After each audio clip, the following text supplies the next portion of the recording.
Hello, everybody, and welcome back to the Level Up Podcast. Hey there, people.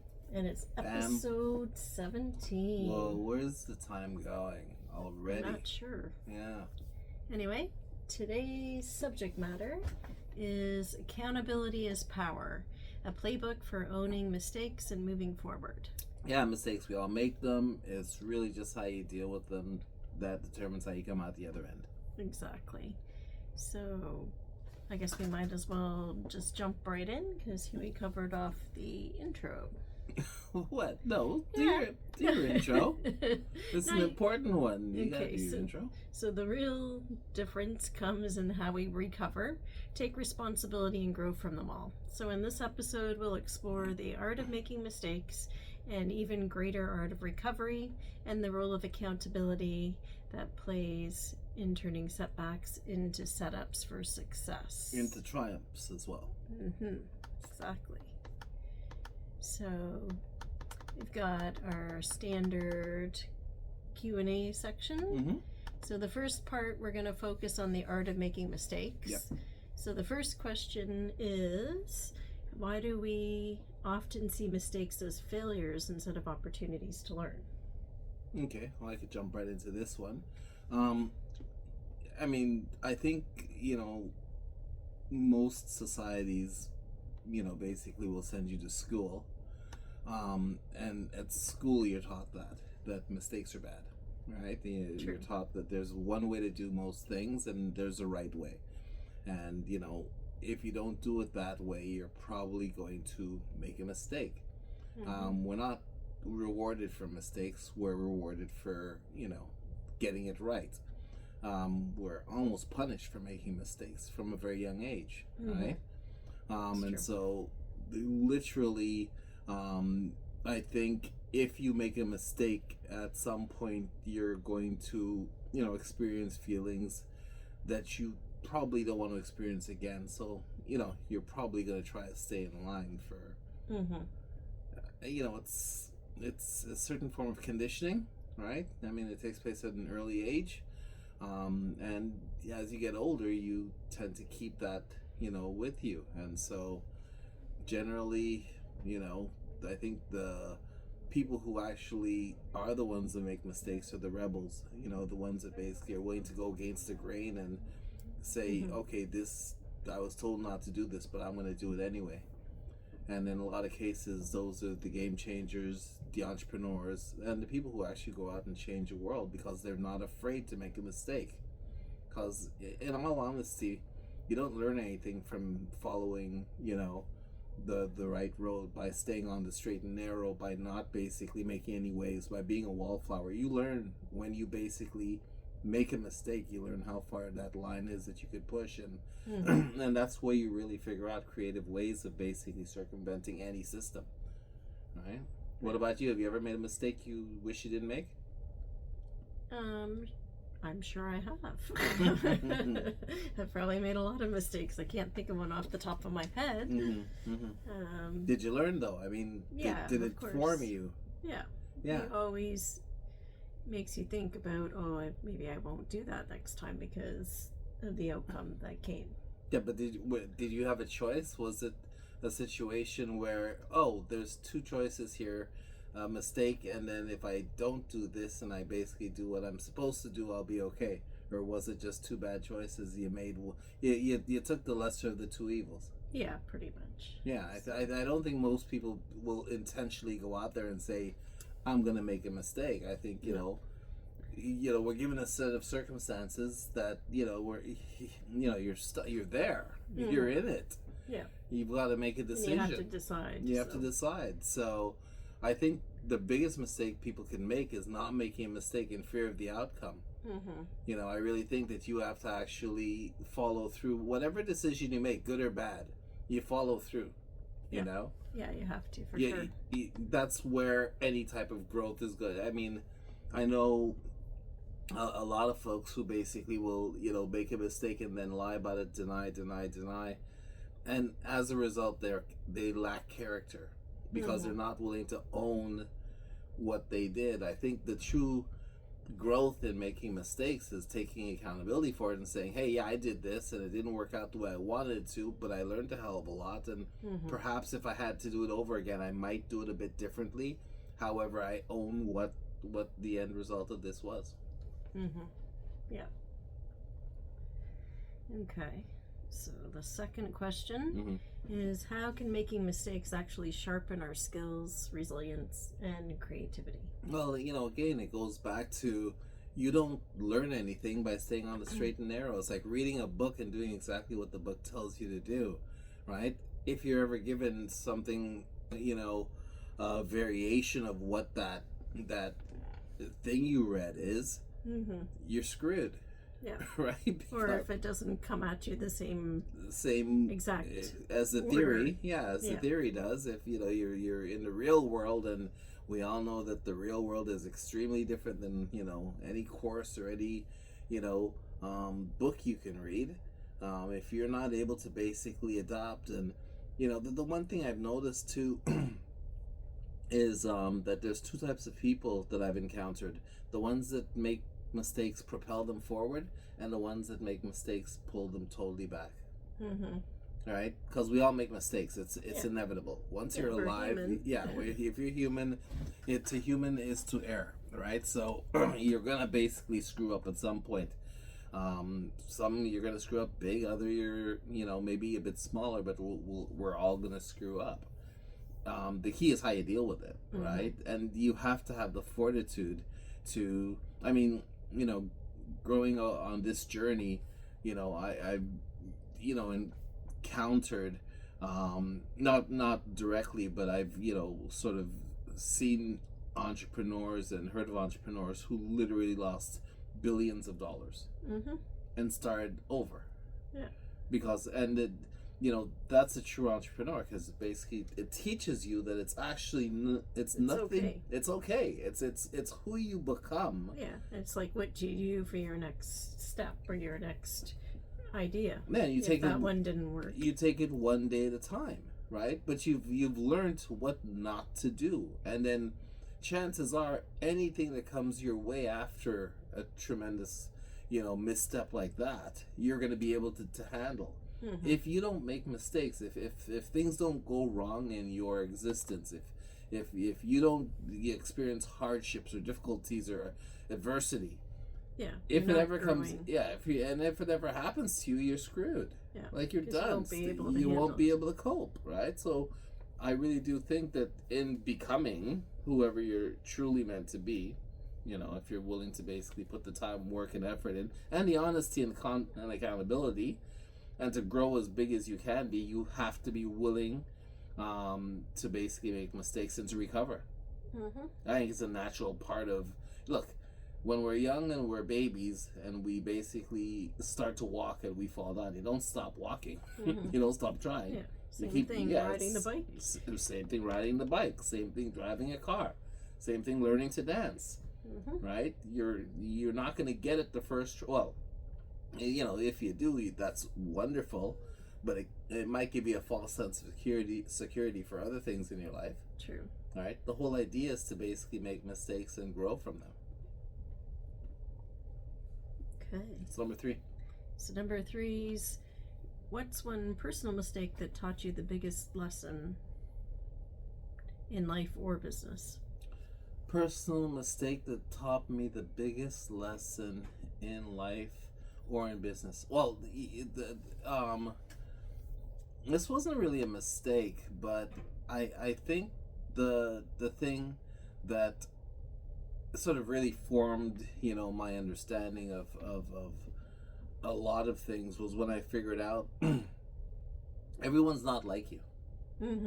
Everyone's not like you. Yeah, and that's a hard thing to... That was a hard thing to come to, because I thought everybody was the same. I thought, this is great. Let's go. Let's do this. Let's do it this way. This is really gonna work. And you'll get people who just do not share the same motivation. There's a ton of people out there who don't care about becoming successful. True. Yeah, they're happy with the status quo. They're happy with the status quo. They just want to basically do what everybody else is doing. Get the job, get the house, get the yard, get the TV. Go out with the boys once a week, and they're totally happy Yeah. doing that. And that's totally good for them. Like, I it works for them. I really wish or someone had told me, look, dude, you're kind of different, and not everybody sees the world the way I would have saved a lot of time, because rather than basically, because me, I'm a saver, right? I'm just like, hey, I know a better way you could sort of do that, and this would be great, and you should give it a go. And I'm thinking that, most people are gonna be, oh yeah, that's amazing, yeah, let's give it a go. Okay, you think it could really work for me? But instead, it was just like, no, that's not my thing. Why don't you give it a go? You seem to be happy-go-lucky. Go be happy. Go be lucky someplace else. So I'm just like, wow. Okay, I didn't get that. I thought people instinctively wanted to basically be more. Yeah. But a lot of people don't. It's just not their shtick. They just want to basically be content with whatever it is they're doing. Mm-hmm. And thus it's not in here, but we get to the next part where some people not some people, a lot of people, look at you like you're strange because you want more. Yeah, exactly. Or why do you think you can do it? Or why do you think you can do it? We've experienced a tremendous amount of, just gonna say, you and I have experienced bucket loads. Yeah. So that was an eye-opener, because to me it's just like, well, why would you care? Right? Exactly. How does that affect your life in any way? What I decide to do, or what I think my worth is, or how I decide to basically pursue my ambition. How does that take anything away from what you're doing? Yeah, it doesn't. It doesn't. So what it tells me to a certain extent is perhaps you're not that happy with your station. Mm-hmm. Saw a brilliant post the other day. I reposted it. It's just like somebody who's well adjusted and happy and sort of living their best life, and totally are happy and content in their space. They're not judging others. No, they don't have time. They don't have, nor right. the I shouldn't inclination. say they don't put their time towards that. Yeah, no, they don't care, because they're pretty well content with what it is they're doing. Mm-hmm. Okay, let's go second. This And is the big one. Oh, hang on. So a personal mistake for myself just recently for the business, just about insurance and stuff like that. Oh, I'm so busy doing all the work. Yeah. That I don't have time to remember when the renewals happen and stuff like that. And I learned that I need to be the proactive one and get the quotes in advance. Yeah, but you never used to have to be. That's the thing, though. That's not. I wouldn't put that on you, because the insurance company used to let us know 2 months in advance that our commercial was coming up. But it's like that's all changed now. That has all changed. They haven't done that in probably the past couple of years. No, not for several. Right. So anyway, I learned my lesson. Yeah. Well, I think it's a tactic as well as it's that what you don't know you can't cancel, right? Yeah. So now I know to be proactive, so that I can get quotes to make sure that our money is going farther. Yeah. And not being spent on something where it could work better for us a different way. Well, yeah, for sure. I mean, the thing is that I think, one part of entrepreneurship that they rarely talk about is the longer you're in it, the better you get at it. True. It's perspective, it's viewpoint. It's like being at sea. The longer you sail, the better you get at, sort of figuring out currents and winds and, weather patterns and, and it's literally just learning how to sail, I think. Something that you basically, like, after a while, it becomes less list and more nuance. Like, isn't that time of year where we have to look at, what the quote is, and you just get it. You just get it because I think eventually what happens is it becomes part of, like, when we started this, I think the whole idea of entrepreneurship and all of this, it was very alien to me. It was just like, well, I want to do this, but I know nothing. I don't even know how I'm supposed to feel or fit in. Yeah. Right? Exactly. But now I couldn't imagine doing anything else because the way my mind works. Mm-hmm. Right? It's always basically trying to figure out, okay, this connects into this, and if we're going to do this and we're taking on this, how does that fit into our liability? And so that becomes how you'll look at it, going forward. Mm-hmm. right? Which is a good thing, I think. Yeah. So I don't think it was a mistake. I no, think it was it just wasn't a mistake. It was a learning. a learning, a learning. Opportunity. Yeah, exactly. Okay. For me? Oh. Sorry? Oh, that was your question. Yeah. Okay, good. So now we're on to recovery and accountability questions. Yeah. So number 4, Mm-hmm. why is accountability such a critical part of recovering from mistakes? Okay, well, yeah, this is a big one, right? I think this is in the grand scheme of mistake making, this is actually the Bigger than making the mistake. bigger than making the mistake, because we all make a mistake. And the thing is, if you don't own it and take accountability for it, chances are you're going to make the same mistake again. Ownership and accountability basically says, look, I know what I did, and I'm going to own it, and I'm going to do better going forward. If you're not willing to own it, most likely you're not going to do better given the same scenario in the future. And that's dangerous. I've met people like that who basically will deny, and you're like, how could you deny it? Everyone knows.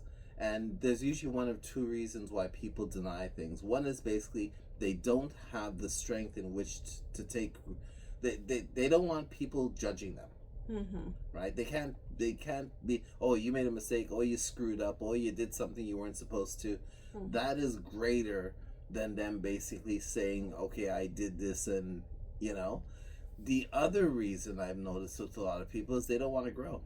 They want to stay in, like, taking ownership, taking accountability forces you to level up.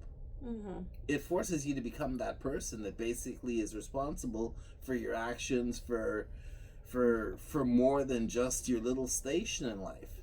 And if a person has no intentions of leveling up or becoming accountable, because if you're accountable there, you got to be accountable to your spouse, your kids, your boss, your work, and most people don't want to be accountable. They're happy with their excuses in life. They're happy with their skirting through, they don't want to become a better version of themselves. It's too much work, So basically, and you're not going to compartment, oh, well, I'll be a good version here, but not a good version there. Generally, when we're moving, stepping, like you're a good version in every single aspect of your life because you choose to. You look at everything you do and try to better it at every aspect of your life. Yeah. You're not going to basically be like, well, I'm going to take my health super seriously, but my work I'm going to neglect. So I think a lot of people just would rather just keep the status quo. Is just like, well, no, I'm not going to basically own this. I'm not going to take responsibility for this because that'll force me to actually take responsibility for other things that I don't care to. Yeah. And I think that tells you more about a person than you need to know.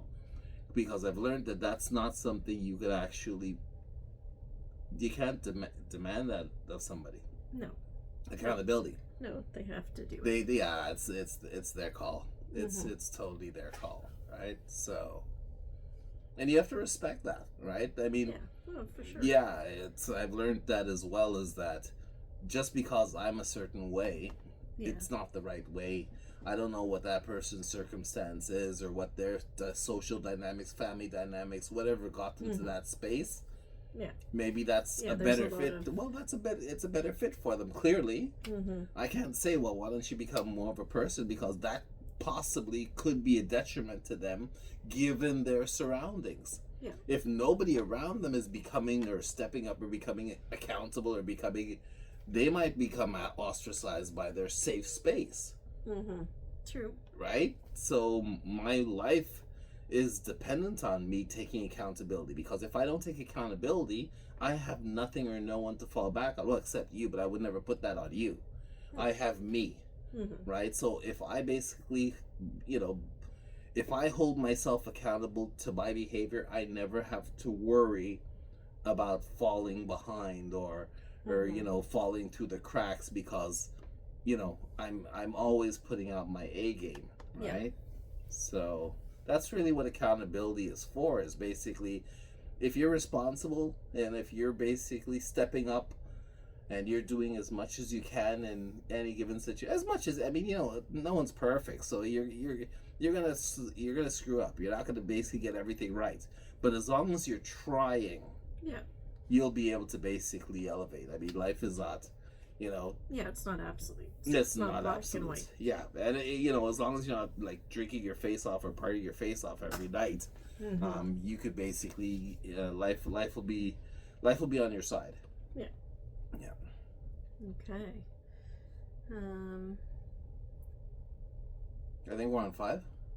I think we're on 5. What practical step can somebody take to own their mistake and begin fixing it? Well, I so don't think I did that. yeah, no, you didn't do that one. Well, for this, basically, I think practically you have to actually admit you made a mistake. That's you know where you made a misstep. Yeah. You know, like it's you can't fix something you won't admit. True. Right? So if it's just you, or if it's you and your spouse, or if it's the whole department, you first have to basically say, "Wow, I screwed up there." Right? Like that could have been handled differently, or there was another way that there was that didn't work out. Yeah. You know, like if you have to get to that point, it's like an alcoholic has to admit that they have a problem before there's any type of discussion to go on. Yeah. Then you got to go through the, okay, well, why did that happen? Right? Was there anything I could have done differently? You know? And then once you're there, you basically just say, well, I mean, yeah, I did it. It was me. And, you know, next time I'll do it differently. But you have to basically first admit that you did, you acknowledge it. Yeah. And most people aren't willing to acknowledge they made a mistake. You know, there's something called the lost art of I'm sorry. Like, you still say I'm sorry. You'll say I'm really sorry. You know, and I'll say I'm sorry. Like, I apologize, because that's how I was raised, brought up. If I did something, I'll be like, look, I'm really sorry that happened. You know, and I'll mean it. I'll be genuine about it. And basically, that's just accountability at the very basic level. And that's letting the other person know, look, I've done something that, as far as I'm concerned, it wasn't right. I shouldn't have done it. I apologize. It won't happen again. If someone doesn't say they're sorry, 9 out of 10 times it's going to happen again. They're not willing to basically acknowledge it, because they're not going to basically stop the behavior. And that's a red flag. Like, you know, people basically who don't say sorry for their behavior will exhibit the same behavior over and over and over again. And you know, so that's on you. If you're not going to basically be accountable for what you do, because you know, there's that old saying goes, what you put up with is what you are teaching people, how you're teaching people to treat you. Yeah. Exactly. It's that simple. Like, and if somebody's going to basically disrespect you and not take ownership of it, or not say, listen, and they know better. Listen, trust me, people know what they're doing. People aren't stupid. They know exactly what they're doing. If they're basically making you feel a certain way, try to do the exact same thing to them and see the response. People aren't stupid. So the you know, the question is really, I mean, unfortunately, if you're a really intelligent person, you generally can understand why people do certain things, right? You can sort of rationalize it, logically out. Okay, well, because this, that, the other thing, I understand. But at certain points, you have to basically say, well, this is how you made me feel. Yeah. Right? And if the person doesn't take responsibility for it and say, listen, I really shouldn't have done it, or I'm going through some stuff, or if they don't basically just play it out, it's going to happen again. You know? And that's where, again, it's not a mistake if it's intentional. Like, once is a mistake, twice is a habit, 3 times they're just the jackass, you know? So, yeah. And you can't help that. You can't fix that. True. Okay. Question 6. How do you rebuild trust with yourself and others after making a mistake? Again, it's simple. It's simple. You know, once you make a mistake, don't dwell on it, but just own it. Don't keep replaying it over and over and over and over again. Time's passed. Move on. Let it go. Like, it's done. That's not going to help you either. But you own it. You say, I did this. This was me. It was on me. Mm-hmm. My bad. Yeah. You know, and it won't happen again. And mean it. Mm-hmm. Because if you basically say that and it does happen again, your word is garbage. It doesn't mean anything. Sure. And then that's your value follows suit, right? And then that affects how you're feeling towards yourself as well. Well, yeah, right? but you know the thing is that people don't understand. Like, there's what you say, and then there's what you do. Yeah. And what you do is ultimately more important than what you say. Yeah. If you are saying one thing and then your actions are doing something totally different, you've just devalued any type of credibility you might have had. And people have already made a mental judgment on who you are. Mm-hmm. So if you're not willing to basically say, I mean, I've seen people make the worst mistakes, right? And it's taken them a while, but they've come back from it by becoming truthful, honest people. Mm-hmm. It's a fight. It's literally a fight. Every day it's like basically stopping drinking or stopping doing drugs. It's one day at a time. Mm-hmm. But eventually what happens is you rebuild your credibility. Yeah. But for the person who's not willing to go through that to become a better person, to become a person of value, you're going to find your station in life, but it's probably not going to be one that you're happy with. Mm-hmm. Because most of the people who have zero, sort of, I guess, integrity or any type of dignity or, they're probably the lowest rung of society. Like, society rewards those who basically step up. That's really what it comes down to. Your word still means something, right? Mm-hmm. And so, but if you're not willing to fight for that, then, you get what you get. Mm-hmm. Right? I mean, you'll never be an entrepreneur. Like, it's an unwritten rule that in entrepreneur, you have to be 100% accountable. Your word is your bond. And you have to basically take ownership because things will screw up. Yeah. Things will totally screw up. And it'll be out of your control. Mm-hmm. But if you're not willing to basically say, hey, you know what, this is on me. I did this. I should have done it differently. Or even just like a project not getting completed on time. Oh, sure. But there's... Ultimately, you and I have to take the ownership of it. It's not the teammate that did it. Well, let's take it a step further. You make a hire on a COO or actually a CFO, and he decides to walk away with $500,000 of your money. Mm-hmm. That's on you. Yeah. It's like you have to fix that. Yeah. You hired the candidate, so that's on you. Mm-hmm. If you want to stay in the game, you have to fix that. Mm-hmm. Right? So there is nothing that you could fluff off. You cannot skirt any or shirk any type of responsibility. Like it's all on you. Mm-hmm. It could be totally somebody else's fault. It's like that old saying goes, after 25 you got to stop blaming your parents for whatever happened to you. If you don't start taking responsibility for every single aspect of your life, you're screwed. Because basically what's happening is you're saying, well, I'm not responsible for this, and you're expecting somebody else to come and fix it. Mm-hmm. Guess what? Nobody's coming to fix it for you. That much I do know. So no one's coming to save you, so... No, you have to save yourself. You gotta save yourself, and you gotta basically take responsibility. Mm-hmm. You have to. You gotta basically... the buck stops with you. Mm-hmm. And the quicker you figure that out, the easier your journey will be. You're gonna screw up. You're gonna mess... I mean, that's what over at Meta, they say break things, That's the only way you figure out what works. If I know 10 ways, there's an old saying by...